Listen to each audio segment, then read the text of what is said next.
Dear friends, a hearty welcome to one and all. Growth is vital to human life. The body and mind must grow to stay alive.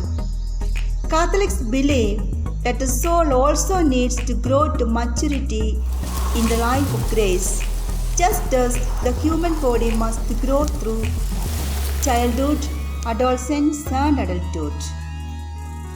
Catholics believe the sacrament of confirmation is the supernatural equivalent of the growth process on the natural level. It builds on what was begun in baptism and what was nourished in Holy Eucharist. It completes the process of initiation into the Christian community and it matures the soul for the work ahead.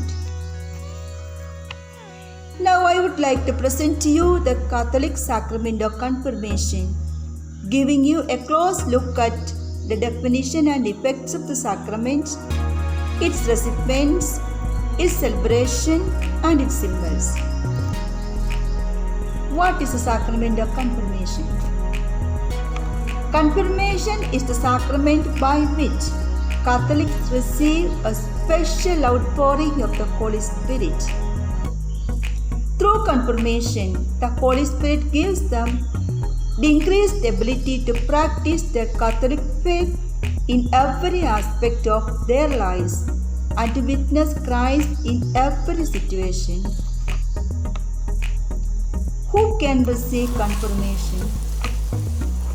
In the Catholic Church, confirmation is usually administered to young people in 8th, 9th, or 10th class who are mature and ready to take on a more adult role in the church. These candidates for confirmation, these are called confirmants, were usually baptized as infants and must now accept the Catholic faith as their own and make a commitment to live it out with God's help. Most confirmants participate in 1 or 2 years of preparation classes before receiving the sacrament.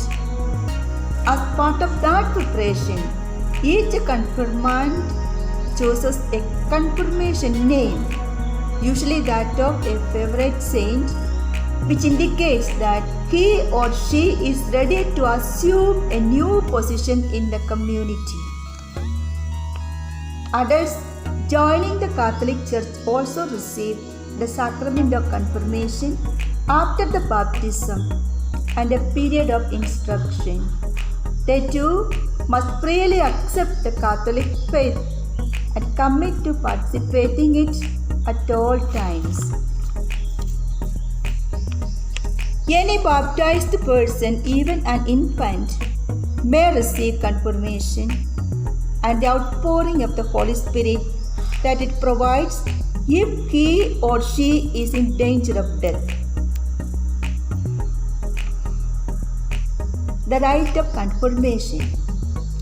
Confirmation is typically administered by a bishop, the local ordinary of the diocese, although priests can also give this sacrament in certain circumstances, especially to adults entering the church.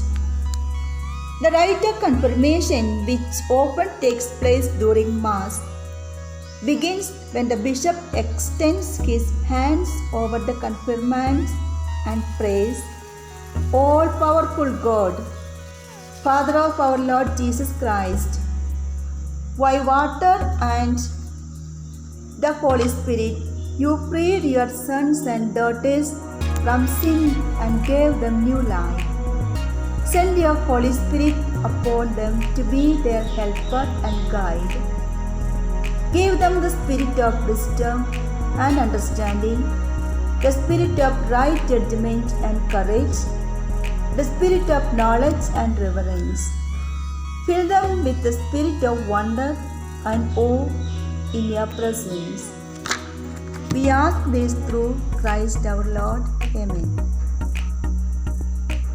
The laying of the hands of the candidates, the bishop and consecrating priest represents the biblical gesture by which the gift of the Holy Spirit is invoked. Anointing with the chrism is essential element of confirmation. The bishop dips his right thumb in the chrism and makes the sign of the cross on the forehead of the one to be confirmed, as he says, "Name, be sealed with the gift of the Holy Spirit." Newly confirmed, Amen. Bishop, peace be with you. Newly confirmed, and with your spirit. The effects of the confirmation are as follows. An increased portion of the gifts of the Holy Spirit: wisdom, knowledge, right judgment, understanding, courage, piety, and fear of the Lord. A deepening and strengthening of the grace received at baptism, which is considered the presence of God in the soul. A more intimate relationship with Jesus Christ, a closer bond with the Catholic Church, the ability to take a greater, more mature role in the Church's mission of living the Christian faith and witnessing to Christ everywhere. A special mark or character on the soul that can never be erased. Each person's ability to embrace these effects depend on his or her openness to the sacrament and willingness to accept it as God's personal gift. The Holy Spirit symbolized by a dove. After receiving the Holy Spirit, the apostles became courageous and empowered to go to different places to proclaim the risen Lord and make friends for Jesus Christ. For instance, St. Peter, St. Stephen, St. Thomas, and St. Paul went and preached the gospel. They made friends for Jesus Christ. Peter could attract 3,000 people with his first powerful preaching, who received baptism. So let us preach Jesus Christ to others through our words, deeds, and day-to-day life, that we are true followers of Jesus Christ.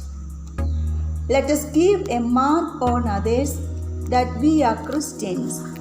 We have been transformed through confirmation in order to transform the world. We believe that only the Christians can bring any new change or transformation in the world. Let us do it daily, because we have the Holy Spirit with us to lead.